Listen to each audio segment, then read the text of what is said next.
আজকে যে গল্পটা আপনাদের কাছে বলতে যাচ্ছি সেটা আমার মায়ের মুখ থেকে শোনা। মা যেভাবে করে বলেছে আমি সেভাবে করে বলার চেষ্টা করছি। তখন আমার বয়স ছিল 10 বছর। তখন মোটামুটি সবই বুঝতাম, কিন্তু এতটাও জ্ঞান ছিল না। তখনকার দিনে বিদ্যুৎও ছিল না, তাই ফ্যানও ছিল না। তাই গরমের দিনেও রাতের বেলাতে জানালা খুলে ঘুমাতাম। প্রত্যেক দিনের মতো সেই দিনও তাই করেছিলাম।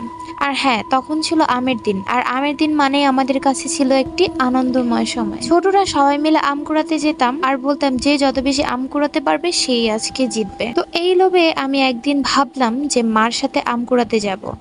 আসলে আমার নানি আজানের সাথে সাথে নামাজ পড়ে, তাই আম্মু ভেবেছিল অন্ধকার থাকতে নানির সাথে আম কুড়াতে যাবে। তো সেদিন মাকে বলেছিলাম আগে আমাকে ডাক দিতে, এবং এটা বলে আমি ঘুমিয়ে পড়লাম। হঠাৎই দেখি কে যেন আমার পাশ থেকে উঠে গেল, আর আমিও উঠে তার পিছু পিছু গিয়ে দেখি মা বাড়ি থেকে বেরিয়ে যাচ্ছে। নিশ্চয়ই আমাকে না নেওয়ার ধান্দা।